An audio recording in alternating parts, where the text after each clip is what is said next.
Pendant une pause, j'ai Inès Scarlett, que vous connaissez peut-être, qui m'a dit, qui m'a reconnu, qui m'a dit, mais t'as gagné le kit presse? Je sais pas. Et effectivement, j'avais bien gagné le kit presse. Hello, bienvenue sur ma chaîne, comment allez-vous? Aujourd'hui, je vais vous parler de l'événement qui s'est passé le 10 octobre dernier à l'Olympia, l'événement Akane Banashi organisé par KION. Oui, j'ai eu de la chance de pouvoir faire l'aller-retour et d'y aller pour une soirée, donc j'aimerais vous en parler. Cet événement avait un double objectif. Le premier, c'était de nous faire découvrir le Rakugo, donc c'est un art qui n'est pas forcément très connu en France, et le deuxième, de nous présenter Akane Banashi et de lancer officiellement le manga. Mais est-ce qu'en sortant, les objectifs ont bien été atteints? Est-ce que j'ai vraiment découvert le Rakugo? Et est-ce que j'ai eu envie d'aller découvrir Akane Banashi? Donc moi, dans cette vidéo, je vais faire un retour sur l'événement, ce que j'ai vécu, ce que j'ai ressenti, ce que j'ai appris et que j'espère pouvoir vous transmettre dans cette vidéo. Donc forcément, on va parler du Rakugo, mais aussi d'Akane Banashi. Et cette vidéo finira par un petit moment particulier, c'est une espèce de unboxing. Je vais vous montrer ce que j'ai rapporté de cette soirée. Donc là, je sais qu'il va y avoir quelques jaloux parce que honnêtement, côté Googie, c'est des pépites. Qui presse. Bref, comme d'habitude, n'hésitez pas à commenter la vidéo, à la partager, à vous abonner si c'est toujours pas fait. Moi, d'habitude, je fais du contenu webtoon, manga, mais bon, c'est pas grave, on parle de tout ici. Je suis aussi sur les autres réseaux sociaux comme TikTok, Instagram. En tout cas, moi, tous vos abonnements et votre soutien me fait toujours autant plaisir, donc merci beaucoup. Allez, sur ce, c'est parti, go. Kimi Kimi go, Kimi Kimi go. Kimi Kimi go, Kimi Kimi go. Kimi Kimi go, Kimi Kimi go. Kimi Kimi go, Kimi Kimi go. Go, Kimi ga go.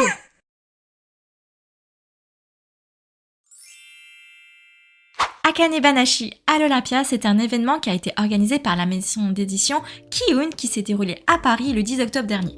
Et moi, vous le savez, je ne suis pas de Paris, pourtant j'ai fait l'aller-retour en express grâce au concours que KION avait organisé sur ses réseaux sociaux. Bon, je vous avoue, j'ai pas gagné le concours, mais j'ai été en tant qu'accompagnatrice. Donc oui, il faut savoir s'entourer de super amis. L'événement a duré un peu plus de 2h30, mais on pouvait rentrer avant parce que KION avait fait quelques animations. Par exemple, il y avait une petite exposition sur les covers où Akane Banashi avait fait la une du Shonen Jump. On avait aussi le droit à chaque participant de recevoir un sac de goodies exclusifs à la soirée, je vous montrerai ça plus tard, et aussi on pouvait faire des photocalls, sauf qu'il y avait beaucoup trop de monde, donc moi j'ai pas pu faire cette animation. Bref, des organisations bien sympas pour se retrouver entre fans avant la soirée, mais voilà, on est quand même là pour le spectacle. Pour inaugurer cette soirée qui était diffusée en direct sur Twitch et présentée par Marie Palot, que vous connaissez peut-être en tant que présentatrice du News Show qui était sur J1, on a eu une intervention du fondateur de KION, une maison d'édition qui fêtera bientôt ses 20 ans. Et pendant 20 ans, KION nous a toujours régalé. Donc c'est une maison d'édition manga qui a commencé avec la Dark Fantasy, si vous connaissez Hubelblatt, et qui maintenant sort des gros titres comme Jujutsu Kaisen ou My Hero Academia.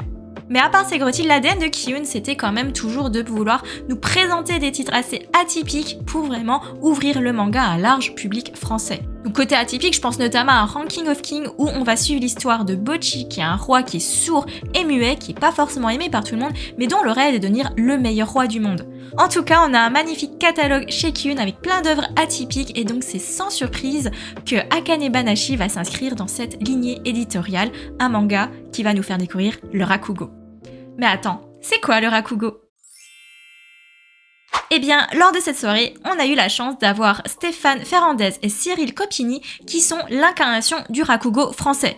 En fait, c'est simple, ils sont deux en France, donc ils étaient là, donc on a eu tout le Rakugo français à l'Olympia ce soir-là. Le Rakugo, littéralement, c'est la parole qui tombe, donc il y a une chute. Aussi, comme le dit Cyril, le Rakugo, c'est du stand-up, assis. Le Rakugo, c'est un art japonais qui date du XVIIe siècle, donc en France on avait Molière à cette époque-là, qui est un art très codifié. On a toujours une seule personne qui arrive sur scène, qui est vêtue de son aori, cette espèce de kimono, qui est assis à genoux sur un kansa qu'on appelle le zabuton et qui va nous raconter des histoires. Souvent comiques, mais toujours avec une chute. Pour pouvoir embarquer son lecteur, il n'aura le choix qu'entre deux accessoires possibles. Il aura l'éventail, qu'on appelle le sensu, et son carré de tissu, qu'on appelle le tenugui. Sinon, il faudra compter sur ses talents de conteur et à l'imagination qu'il va pouvoir transmettre à son public. Donc une fois qu'on a expliqué les bases du Rakugo, on nous rappelle que le Rakugo c'est un art japonais et qu'il s'apprend avec un maître japonais. Donc voilà qu'on embarque dans une scénette humoristique entre Cyril et Stéphane, où on va découvrir comment Stéphane, bien français, va faire pour aller chercher un maître japonais pour être son disciple, le Rakugo. Et là franchement, ce passage c'était marrant. On a vu comment Stéphane a dû apprendre comment bien plier ses aori avant de pouvoir apprendre l'art du Rakugo, donc les histoires que son maître allait lui transmettre. Moi personnellement, ça m'a un peu fait penser à un manga genre Dragon Ball où Sangoku va devoir aller livrer du lait avant de pouvoir apprendre l'enseignement de Tortue Géniale au début de Dragon Ball. Voilà, ça fait vraiment très cliché manga, mais moi je kiffe. Bref, on va continuer avec un espèce de méga mix, on va voir plein de sketchs sur le Rakugo, et là on va vraiment voir l'art prendre vie sous nos yeux. On va comprendre très vite que c'est par l'expression du visage, c'est par le ton de la voix, c'est par le positionnement et l'utilisation des accessoires pour mimer des objets que tout l'art du Rakugo va prendre vie et qu'on va embarquer l'Odima. Et honnêtement, c'était pas un exposé chiant, hein. On pouvait voir plein de trucs assez concrets, genre l'éventail déplié, tu pouvais boire de l'eau avec, l'utiliser comme un verre, ton petit tissu, ton carré tissu, tu pouvais le voir comme si c'était un livre, et puis il y a eu cette attraction avec le public qui était assez mythique, c'était assez gênant comme moment, mais assez sympa, je vous le mets tout de suite. Oh, et... Oui, oui. Ah, bravo. Ah, c'est beau. Donc voilà comment un public français s'est mis à faire des bruits de bouche pour mimer la dégustation de nouilles un soir à l'Olympia. Ouais, c'était marrant quand même. Mais bon, histoire de désacraliser cet art, de le rendre plus accessible, Ki-hoon a fait appel à 4 comiques français qui ont pu se prêter au jeu du Rakugo. Donc lors de cette soirée, on a vu des sketchs de Roman Dudic, Soleil Nocturne, Océane et Baptiste qui se sont affrontés en battle sur leurs sketchs, et puis il y a eu un petit applaudimètre pour savoir qui avait fait les meilleurs sketchs. Petit extrait, c'était sympa. Oui. Patron, et dites-moi. Vous vendez des fleurs? Bonjour monsieur. Des cailloux. Sur ces petites bêtes toutes mignonnes. Bon voilà, c'était marrant, moi j'ai beaucoup ri, j'ai beaucoup aimé, et honnêtement j'étais admiratif en face de ces comiques qui ont eu peut-être finalement très peu de temps pour s'approprier le Rakugo, mais qui ont vraiment bien fait honneur à l'art, donc c'était très satisfaisant. Personnellement, ma prestation préférée, c'était celle d'Océane, parce que c'était la première, elle était bien dans son jeu, et puis la chute était juste oufissime.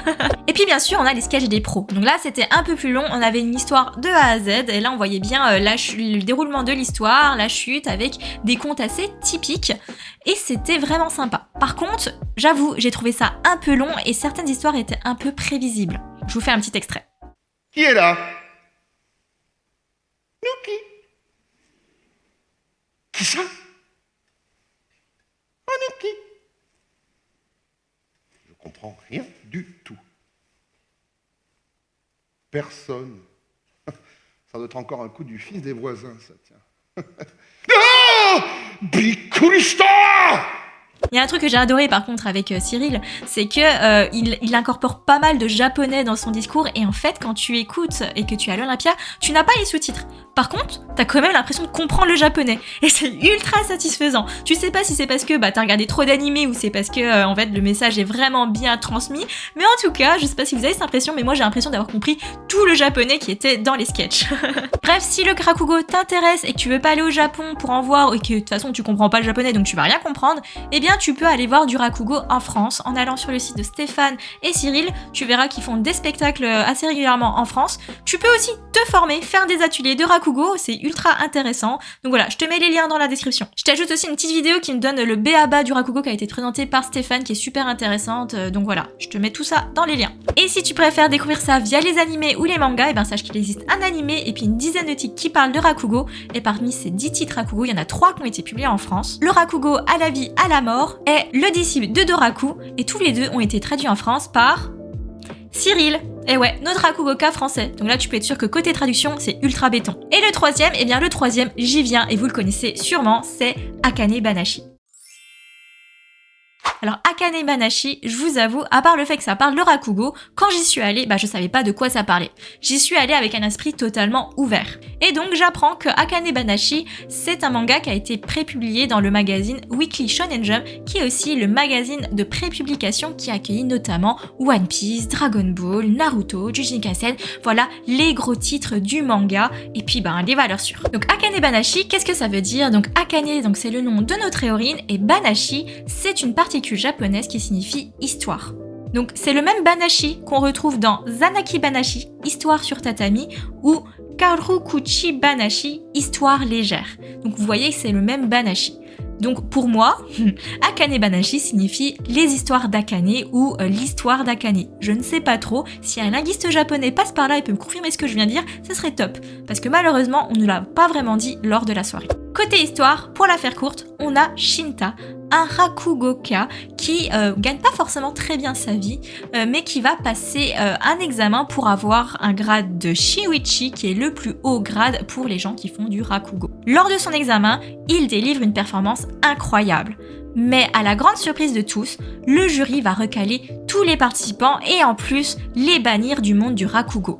Shinta ne va pas supporter cette décision et va donc mettre fin à ses jours, et c'est là qu'on va suivre Akane, qui est la fille de ce fameux Shinta. Akane vouait une grande admiration pour son père et va décider de suivre ses traces sur le Rakugo et de tenter de percer le mystère de cette étrange décision. Bref, on est sur un scénario assez typique du genre Neketsu. Donc le genre Neketsu, pour ceux qui ne savent pas, c'est le genre de manga où tu vas suivre en général un héros qui va aller dans une quête initiatique et qui va avoir des valeurs de surpassement de soi pour mener à bien ses quêtes. Au passage, il va rencontrer aussi pas mal de compagnons qui va le suivre et l'embarquer dans cette aventure. Donc là, c'est des mangas de sport, des mangas shonen les plus connus, Dragon Ball, Olive et Tom, enfin voilà, vous en avez plein. Sauf que là, chose atypique, on est avec une femme et en plus ça se déroule dans l'univers peu connu du Rakugo. Dans une interview que Ki-eun a menée auprès de Yuki Senaga, la scénariste, et Takamasa Moe, le dessinateur, on apprend que Yuki Senaga, la scénariste, avait déjà en tête la création du personnage d'Akane, son optimisme, son peps, mais qu'elle voulait la faire évoluer dans un manga qui parlait de ballerines. C'est très différent du Rakugo et ça aurait été une toute autre ambiance. Quant au dessinateur, j'ai pu voir lors des trailers, tout ça, quelques planches et c'était juste sublime. J'ai été frappée par les expressions qu'on voyait sur le visage des personnages, les traits qui changent selon qu'on soit dans un conte Rakugo ou dans la réalité, et puis aussi, petit détail assez sympa, le détail sur la texture des kimonos. Voilà, donc moi j'ai trouvé ça très très satisfaisant, ce souci du détail, ce changement de crayon selon les situations, et c'était super sympa. Bref, on a un duo qui fonctionne bien, et puis une œuvre aussi, parce que je le rappelle encore une fois, on est sur une œuvre qui est une star montante du Shonen Jump, et en plus recommandée par Eiichiro Oda, l'auteur de One Piece. On a aussi le mec d'Evangelion, accessoirement aussi, qui l'a recommandé, donc quand t'as deux mecs comme ça qui le recommandent, c'est que forcément, il y a un truc à voir, en toi, ça vaut le détour. Donc on a parlé de Rakugo, on a parlé d'Akane Banashi, maintenant je reviens un petit peu dans la soirée et tous ces goodies qu'on a pu avoir. Donc il y avait aussi d'autres animations organisées lors du spectacle par Ki-eun, notamment la possibilité de gagner un voyage au Japon par tirage au sort. Bon, moi j'ai pas gagné, mais un gros jeu de rapidité avec des questions sur Akane Banashi et le Rakugo. À la clé, on avait des goodies à gagner. Et là, je vous avoue, j'étais à fond, j'étais tellement à fond que j'ai gagné des goodies. Je suis sortie première d'un round et j'ai parti deuxième au classement général, donc voilà, je suis trop contente, je peux me la péter, mais à ce moment-là, je savais pas ce que j'avais gagné. Donc pendant une pause, j'ai Inès Scarlett, que vous connaissez peut-être, qui m'a dit, qui m'a reconnu, qui m'a dit, mais t'as gagné le kit presse? Je vais, je sais pas. Et effectivement, j'avais bien gagné le kit presse. Donc je vous jure, j'étais trop contente. Donc voilà, voilà, je vais vous le montrer, ce kit presse. Je sais qu'il n'est pas forcément beaucoup passé sur YouTube, mais je l'ai pas mal vu passer sur TikTok auprès des influenceurs et je l'avais trouvé magnifique. Donc je suis ultra contente de voir ce kit presse, de l'avoir de mes propres mains et puis j'ai trop hâte de vous faire découvrir ça. Donc c'est la première fois que je fais ça, donc j'espère que ça va être sympa, mais en tout cas je vais vous montrer les goodies. Donc on commence par ce qui était donné à tous les participants de l'événement, donc Akane Banashi en tote bag, voilà, un super grand tote bag pour transporter tous nos mangas et pour faire les courses, c'est pas mal. Ensuite on avait une petite illustration à l'Olympia sur Akane Banashi, histoire de l'afficher. Moi je pense que je vais le mettre sur mon mur là, donc vous voyez pas tout, mais il y a plein de petites illustrations dessus, donc je vais sûrement le coller là. On avait aussi un badge. Donc voilà, le badge Akane Banashi, si vous voulez porter fièrement les couleurs d'Akane. Et puis, un truc ultra utile, un éventail. Voilà. Donc voilà, j'avais aussi donc l'éventail d'Akane Banashi. Donc très sympa au début quand il fait super chaud. Moi, il m'a beaucoup servi. Donc maintenant, on va passer au kit presse. Tadam! Regardez cette boîte comme elle est énorme. Je sais pas si vous avez à vous rendre compte, mais elle est énorme cette boîte. Elle est d'une super belle qualité. Regardez Ki-eun, le logo, le graphisme, la finition. Je l'ai trouvée super belle. Et je suis vraiment très contente de l'avoir. Je sais que c'est une graphiste qui l'avait mise en place. Et voilà, c'est trop bien. Donc du coup, moi, en ouvrant la boîte, qu'est-ce que je découvre ? Je vais vous montrer. Donc elle est super bien rangée, hein, mais elle est bien pleine. Donc j'ai été assez surprise parce que il y avait pas les mangas. Parce que quand j'ai vu les unboxings sur chez les autres influenceurs, il y avait les mangas, mais bon, je suis pas une influenceuse. Donc voilà, j'avais pas les mangas, mais j'avais quand même les goodies et j'ai trop hâte de vous montrer ça. Donc j'ai rien déballé, donc j'espère que le bruit du plastique va pas trop vous horrifier, mais sinon bon je couperai au montage. Mais je vais vous montrer un par un tout ce qu'il y a dedans. Donc on a un petit bonnet. Donc voilà, le bonnet d'Akane Banashi, donc très sympa, il est très chaud. Je pense qu'il est très sympa pour lire. Attendez, je vais voir. Hop. Oh là là, ça me va pas ultra bien non plus, hein. Mais bon, on va le garder, c'est pour la vidéo, c'est pas grave. On a aussi un super éventail. Et celui-là, il est énorme. Je sais pas, par rapport à l'autre, regardez comme il est ouf. Non mais, c'est énorme, non? Regardez. La différence, ça c'est un éventail classique. Et ça, c'est l'éventail énorme. C'est un truc de dingue. Et c'est très cool, parce que là, du coup, tu vois d'autres personnages. Lui, là, et lui, que je connais pas du tout, mais en tout cas, tu retrouves le même dessin d'Akane Banashi. Putain, je ressemble vraiment à une fangirl comme ça, c'est un truc de dingue. Bon, je continue. On a aussi un petit porte-clés Akane Banashi. Voilà, très sympa, très mignon. Bon, moi, je mets pas trop de porte-clés, mais c'est cool de l'avoir. On a aussi un petit carré de tissu. Alors, je vais ouvrir. Bon, il est doux. Il est doux. Au début, je pensais que c'était un truc, vous savez, pour les lunettes, mais en fait, pas du tout. C'est comme un carré de tissu. Je pense que c'est pour reprendre les accessoires du Rakugo. Voilà. Sympa. Bon, je vous ai, je sais pas trop à quoi il va me servir là, mais peut-être affiché en banderole sur le mur, je sais pas. On verra. Ensuite, on a une petite scène où on voit toujours Akane. Donc j'ai toujours la même image, c'est un peu dommage. Mais bon, c'est pas grave, hein, c'est le même thème. Donc voilà, si on veut le poser en décoration, sympa. J'ai vu aussi qu'il y avait un petit truc qu'on pouvait enlever pour en savoir plus les coulisses dépliez-moi. Donc là, j'ai peur de tout casser, mais on va voir à quoi ça ressemble. Ça dirait un peu un Tetris, c'est cool. Ou un Lego plutôt. J'ai peur de casser le truc. Ok, du coup, ça c'était le triptyque, et hop, il est ultra smart. Tu peux enlever le dernier panel, et en fait, c'est un prospectus, enfin, un booklet quoi. Et donc, quand tu le déplies, qu'est-ce que t'apprends? Waouh, trop bien!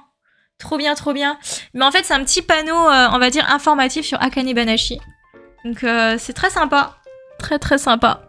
C'est très original aussi de donner ce petit pamphlet comme ça. Putain, les influenceurs, ils doivent être vraiment contents quand ils reçoivent des kits presse, hein, c'est ouf. Donc, si Audrey, tu veux me donner quelques goodies par la suite, que je reçois des kits presse, il n'y a aucun problème. Petit mail, petit DM, pas de problème. Donc voilà, non, très très sympa. Et enfin, je vais vous montrer le dernier goodie. Je vous l'ai montré en dernier parce que je trouve qu'il est vraiment trop cool.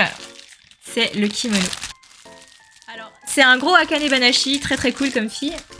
Et c'est un kimono rouge. Toujours dans le thème du Rakugo pour recevoir les accessoires du Rakugoka. Et tada! Oh, il est léger. Il est léger de fou. Bon, il sent le neuf. Hein. Et voilà, donc ça c'est l'arrière de ce kimono. Donc vraiment aux couleurs d'Akane Banashi et un beau rouge. Bon du coup, je vais le mettre. Bon, je vous fais un petit effet caméra, allez. Tadam! Oh là là, je suis vraiment aux couleurs Akane Banashi. J'ai l'impression, vous savez, d'être un peu un otaku là, vous savez, genre au premier rang à supporter les idoles avec le petit Aori, et puis il manque juste le lightstick. Mais attendez, le lightstick il est là. C'est l'éventail en fait. Oh purée, j'ai une de ces dégaines, c'est ouf. Bref, c'est très cool en tout cas de recevoir ce kit presse. Il est vraiment oufissime, il a une qualité incroyable. Je pense pas qu'on reçoive autant de goodies normalement dans les kits presse, et c'est comme ça que c'est super incroyable, c'est super agréable. Il y a vraiment du travail de fou. Voilà, moi je suis trop contente. Je sais pas si ça se voit, mais en vrai je suis trop contente de recevoir ce kit presse. Je suis pas trop goodies d'habitude, mais ce kit presse j'en ai tellement entendu parler, il est tellement de qualité que ça fait trop plaisir. Donc voilà, le kit presse Akane Banashi. Pour conclure sur ce bilan, sur cette soirée à l'Olympia sur Akane Banashi, eh bien écoutez, pour moi c'était une réussite. J'ai beaucoup aimé cette soirée, j'ai passé des super bons moments. Je l'ai pas dit, j'étais pas tout seul, j'étais avec des copines, donc encore plus, quand tu partages des moments c'est encore mieux. Donc pour ma première fois à l'Olympia, je suis vraiment très contente d'avoir assisté à un tel événement. L'organisation était ouf, franchement, c'était propre, j'avais rien à redire là-dessus, donc Kiyun, vous avez fait un travail incroyable. Je pense qu'on a tous passé une très bonne soirée. Et je finirai cette vidéo par vous dire d'aller lire Akane Banashi parce que, juste pour la curiosité, ça vaut le coup d'œil, que vous accrochez ou pas le Rakugo, c'est comme un art qui mérite d'être vu et reconnu. Donc, Pareil, hein, je vous rappelle, j'ai mis les liens dans la description de nos maîtres Rakugoka, Stéphane et Cyril. Et puis si vous décidez d'aller lire les aventures d'Akane, eh bien n'hésitez pas, ils sont disponibles les 2 premiers tomes dans vos librairies. Vous pouvez aussi le lire, je le rappelle, sur Manga Plus, gratuitement, mais en anglais par contre, et d'une manière totalement légale et officielle. Et donc si vous avez déjà lu Akane Banashi ou si vous souhaitez lire, n'hésitez pas à le dire en commentaire. Moi, je pense que je vais aller lire hein, de ce pas. Donc j'ai envie de vous dire bonne lecture et bonne journée. Sur ce, bye bye.